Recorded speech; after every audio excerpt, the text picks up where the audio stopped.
Your child does not think you are a bad parent. They think they are the bad child. Think about it. Children don't have the language or the emotional framework to say mom is emotionally immature or dad cannot regulate his own feelings.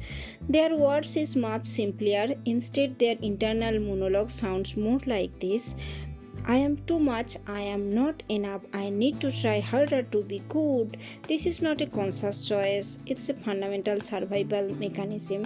A child brain is hardwired for survival, and for a child, survival means attachment to their caregiver. It's most important connection they have. So when that connection feels cold, inconsistent, or even explosive, the child brain does something that is truly tragic, but it's also brilliant from survival standpoint. It's why because if they are not in fraud, the world is unsafe and unpredictable. But if the child is the problem, then they have some control. They can try to be better, quieter, and more helpful to fix the situation and regain the vital connection. This is where we often misinterpret our children's behavior. We see child who never cause trouble and call them an easy kid.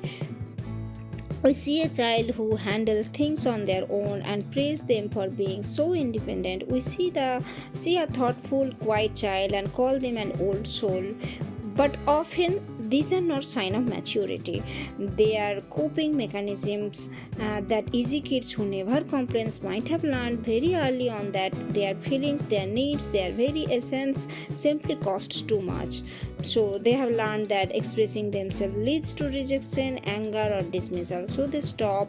Anger or dismissal, children will shrink themselves, make themselves smaller, and hide their true feelings before they will ever risk losing their parents' love. They become a overachievers, people pleaser, and little adults who always try to manage the environment around them. They do this because deep down in their nervous system, love does not feel like a given; it feels conditional. It feels like something that must be earned every single day. And this brings us to a difficult but crucial point. If your child seems scared of your reaction, if they walk on eggshells around you, but you tell yourself that it's a respect, it's time for a reality check, that's not respect, that's a fear. So respect is earned through connection and trust. Fear is response to a threat.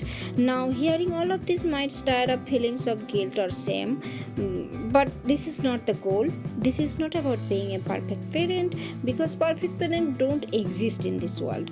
This is about repair. It's about what you do after the connection breaks. Do you apologize when you mess up? Do you truly listen to your child's feelings without immediate defending yourself? Do you work on regulating your own chaos, or do you expect your child to absorb it for you? Because every single time that connection breaks and no one steps in to repair it, the child writes another sentence in the story: who they are. That sentence can either be something is wrong with me, or it can be I am safe, I am seen, I matter. You as the parent are shaping that sentence every single day with your accent and your reactions. So remember this: children don't need perfect parents, they need emotionally available ones. They need parents who are willing to be present, to admit their mistakes, and to repair their relationship. If this video hit a nerve, it was supposed to, it means there is an opportunity to grow and connect on a deeper level. Thanks for watching.